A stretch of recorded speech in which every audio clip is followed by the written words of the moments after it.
Hello everyone, this is Yog Maya and welcome back to my YouTube channel. Let's learn with Yog Maya. आज हम discuss करेंगे Jharkhand PGT history के third practice set के बारे में। Set 2 तक हो चुका है। अगर आपने नहीं देखा है तो आप मेरे चैनल पर जाकर देख सकते हैं। तो आज का जो टॉपिक है वो है मौर्य साम्राज्य, यानी कि आज के जो प्रश्न होंगे वो मौर्य साम्राज्य पर आधारित होंगे। यह चैप्टर काफ़ी महत्वपूर्ण है और किसी भी परीक्षा में मौर्य साम्राज्य से संबंधित प्रश्न होते ही होते हैं। तो चलिए स्टार्ट करते हैं। पहला प्रश्न है, वृहत स्तर पर केंद्रित प्रथम भारतीय साम्राज्य स्थापित किया गया था, वो कौन? चंद्रगुप्त मौर्य द्वारा स्थापित किया गया था, है ना। नेक्स्ट है, चाणक्य का अन्य नाम क्या था? तो चाणक्य का अन्य नाम था विष्णुगुप्त। नेक्स्ट है, सेंडोकोट्स नाम से चंद्रगुप्त मौर्य की पहचान किसने की? तो की विलियम जोन्स ने। नेक्स्ट है, चंद्रगुप्त मौर्य का विशिष्ट रूप से वर्णन किसके ग्रंथ में हुआ था? विशाख दत्त के ग्रंथ में हुआ था। कौटिल्य द्वारा अर्थशास्त्र शासन के सिद्धांतों से संबंधित पुस्तक है जिसमें मुख्य रूप से राजनीतिक एवं आर्थिक नीतियों पर प्रकाश डाला गया है। बुलंदी बाग नामक प्राचीन स्थान कहाँ स्थित था? तो यह स्थित था पाटलिपुत्र में। मैकियावेली के प्रसिद्ध ग्रंथ द प्रिंस की तुलना किससे की जा सकती है? तो कौटिल्य के अर्थशास्त्र से की जा सकती है। नेक्स्ट है, पाटलिपुत्र में स्थित चंद्रगुप्त का महल मुख्यतः किससे निर्मित था? तो चंद्रगुप्त का महल जो है वो लकड़ी से स्थित था। सेल्यूकस, जिसे अलेक्जेंडर द्वारा सिंध व अफगानिस्तान का प्रशासक नियुक्त किया गया था, को किस भारतीय राजा ने पराजित किया था? सेल्यूकस को चंद्रगुप्त मौर्य ने पराजित किया था।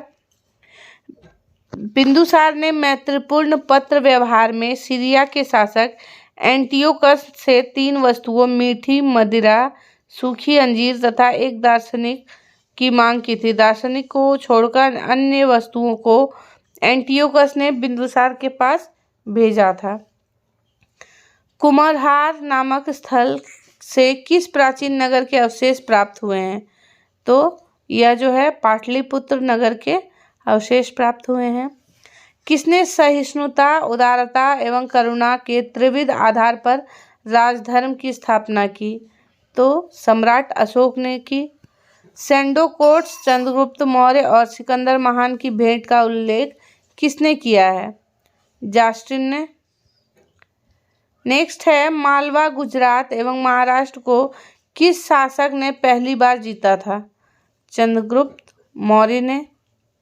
मौर्यकालीन तीर्थ अधिकारी, मौर्य काल में सबसे उच्च स्तर के अधिकारी तीर्थ कहे जाते थे। अर्थशास्त्र के अनुसार इनकी संख्या 18 थी। पहले जो तीर्थ थे वो थे मंत्री या पुरोहित, जो कि प्रधानमंत्री तथा प्रमुख धर्माधिकारी थे। युवराज जो है वो राजा का उत्तराधिकारी होता था।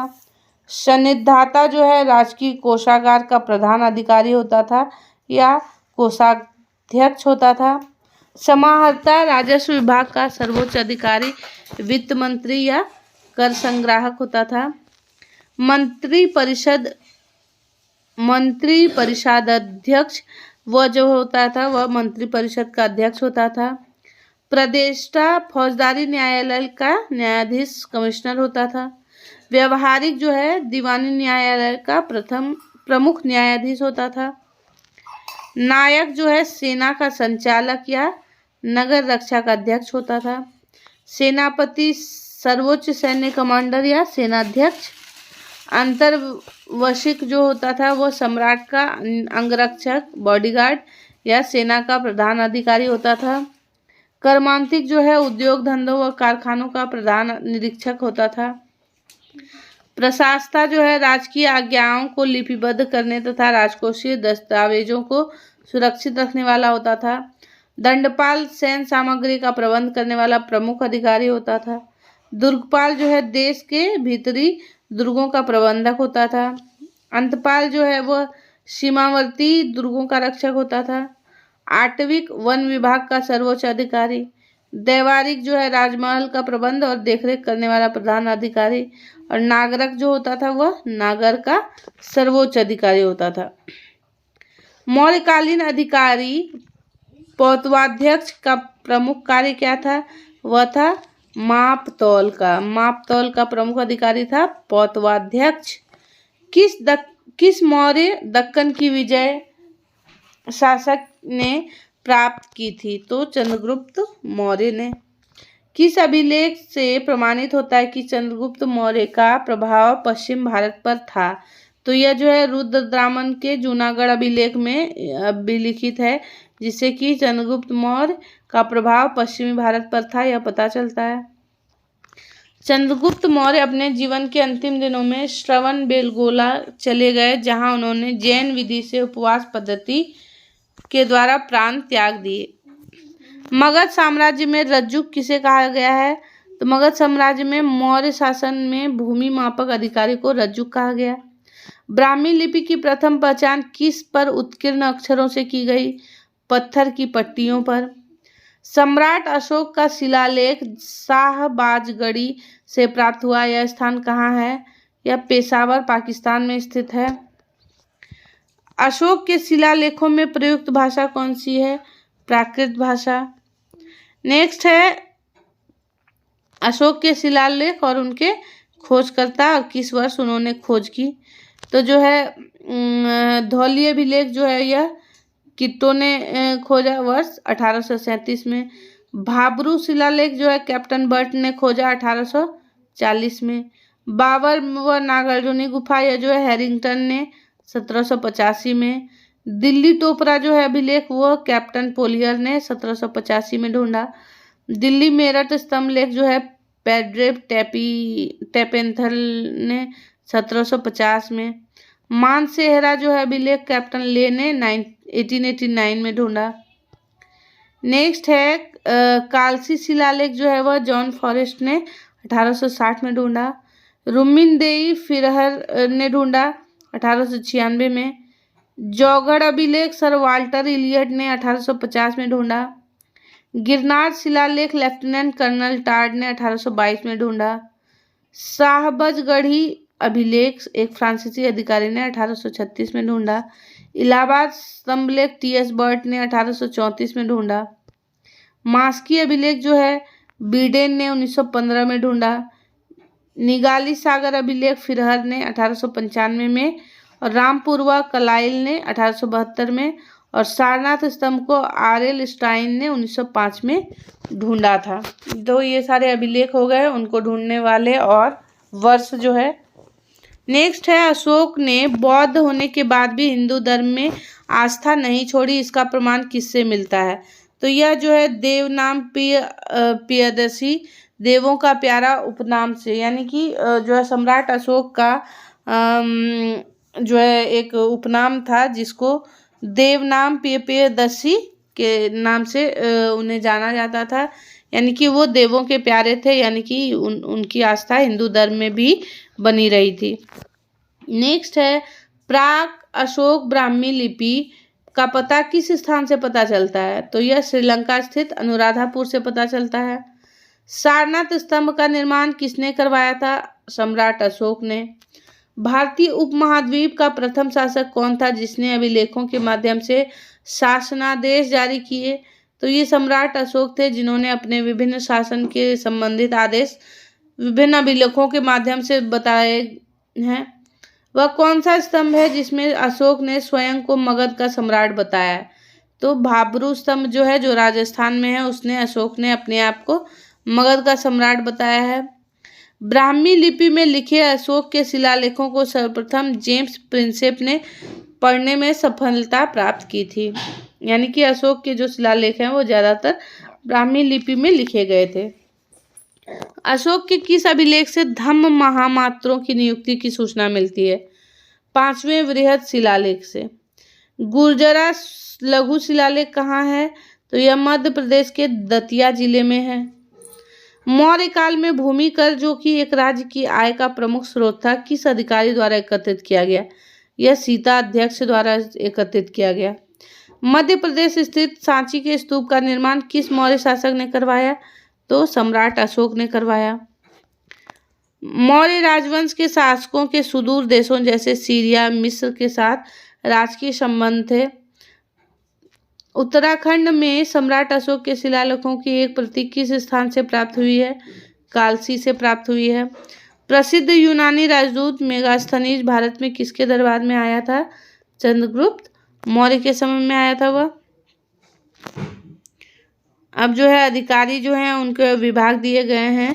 सीताध्यक्ष कृषि विभाग के अध्यक्ष को कहा जाता था। अकराध्यक्ष खानों के अध्यक्ष को, लक्षणाध्यक्ष मुद्रा विभाग के प्रधान को, शुल्काध्यक्ष व्यापारिक कर के प्रधान को, मुद्राध्यक्ष पासपोर्ट विभाग का अध्यक्ष को, संस्थाध्यक्ष व्यापारिक मार्गों के अध्यक्ष को कहा जाता था। नेक्स्ट है गुप्तचर व्यवस्था एपिस्टोनेज का प्रथम विस्तृत वर्णन किस ग्रंथ में किया गया था? तो अर्थशास्त्र में किया गया। मौर्य काल के किस पुस्तक में जहाज निर्माण व नाविक गतिविधियों का वर्णन है? इंडिका में है। चंद्रगुप्त मौर्य ने अपने अंतिम समय में किस धर्म का अनुयायी हो गया था? तो चंद्रगुप्त मौर्य जैन धर्म का अनुयायी बना था। कौन सा स्थान मौर्य काल में शिक्षा का सर्वाधिक प्रसिद्ध केंद्र था? तो यह था तक्षशिला। गांव के शासन को स्वायत्त शासी पंचायतों के माध्यम से संचालित करने की व्यवस्था का सूत्रपात किस वंश ने किया? तो यह सूत्रपात मौर्यों द्वारा किया गया है। मेगास्थनीज ने अपनी पुस्तक इंडिका में भारतीय समाज को 7 श्रेणियों में विभाजित किया है। अशोक का समकालीन तुर्मय कहाँ का राजा था? मिस्र का राजा था तुर्मय। मिस्र के शासक 288 से 246 ईसा पूर्व टॉलेमी फिलाडेल्फस के साथ अशोक के राजनयिक संबंध थे। संभवतः इसी को तुर्मय कहा गया है। चंद्रगुप्त मौर्य और अशोक दोनों का एक साथ उल्लेख किस अभिलेख में किया गया है? महाक्षत्रप रुद्रद्रामन के जूनागढ़ अभिलेख में चंद्रगुप्त मौर्य और अशोक दोनों का उल्लेख किया गया है। नेक्स्ट है भाग एवं बलि किसके प्रमुख स्रोत थे? ये राजस्व के स्रोत थे। गिरनार क्षेत्र में एक झील का निर्माण किस शासक ने करवाया? चंद्रगुप्त मौर्य ने करवाया। कौशाम्बी तथा प्रयाग के स्तंभों में अशोक का रानी कौरवाकी द्वारा दान दिए जाने का उल्लेख मिलता है। इसे रानी का अभिलेख भी कहा जाता है। नेक्स्ट है प्राचीन भारत के किस ग्रंथ में पति द्वारा परित्यक्त पत्नी के लिए विवाह विच्छेद की अनुमति दी गई है? यह अर्थशास्त्र में दी गई है। कलिंग युद्ध की विजय तथा क्षत्रियों का वर्णन अशोक के किस अभिलेख में है? 13वें शिलालेख में है। नेक्स्ट है अशोक के अभिलेखों में किस दक्षिणी राज्य के अतिरिक्त सभी दक्षिणी राज्यों का उल्लेख प्राप्त होता है? सातवाहन के अतिरिक्त सभी का उल्लेख प्राप्त होता है। अंतिम मौर्य सम्राट कौन था? ये था बृहदत्त। मौर्यों के जल संसाधन की व्यवस्था की जानकारी किस अभिलेख से प्राप्त होती है? रुद्रद्रामन के गिरनार अभिलेख से। अशोक का समकालीन मिस्र का राजा था अलेक्जेंडर। सेल्यूकस निकेटर जिसे चंद्रगुप्त ने अफगानिस्तान प्राप्त किया था वह कहाँ का शासक था? वह सीरिया बेबीलोन का शासक था। अशोक के पश्चात देवनामप्रिय के उपाधि किसने धारण की? ये उपाधि दशरथ को मिली। उपाधि और उसके स्रोत। अशोक की उपाधि जो है यह मास की लघु शिलालेख से मिली। देवनाम प्रियस अशोक राजा जो है यह गुर्जरा लघु शिलालेख से मिला। अशोक मौर्य जो है रुद्रद्रामन के जूनागढ़ अभिलेख से मिला। प्रियदर्शी का राजा बराबर गुहा लेख से मिला। प्रियदर्शी का राजा मगध भाबरू बैराट शिलालेख से मिला है। प्रियदर्शी राजा जो है कांधार वृत्त शिलालेख से मिला है। अशोक वर्धन जो है वह पुराण अभिलेख से मिला है। राजा अशोक जो है यह नेटस लघु शिलालेख से मिला है। राजा अशोक देवनामप्रिय जो है यह उद्गोलम लघु शिलालेख से मिला है। अशोक ने अपने पिता बिंदुसार के शासन काल में किस क्षेत्र में विद्रोह का दमन किया? यह तक्षशिला क्षेत्र में। अपने ऊपर आश्रित बच्चों एवं पत्नी की समुचित व्यवस्था किए बिना भिक्षु बनने वालों के लिए किसने दंड का प्रावधान किया था? यह कौटिल्य ने। खरोष्ठी लिपि की उत्पत्ति किससे हुई है? अरमाइक भाषा से हुई है। कौटिल्य किसके प्रधानमंत्री थे? कौटिल्य जो है चंद्रगुप्त मौर्य के प्रधानमंत्री थे। मौर्यों के पश्चात भारत की उत्तर पश्चिम सीमा पर किसका अधिकार हुआ? बैक्ट्रियन शासकों का। मौर्य शासन व्यवस्था में रूपदर्शक नामक अधिकारी का कार्य क्या था? सिक्कों का परीक्षण करना।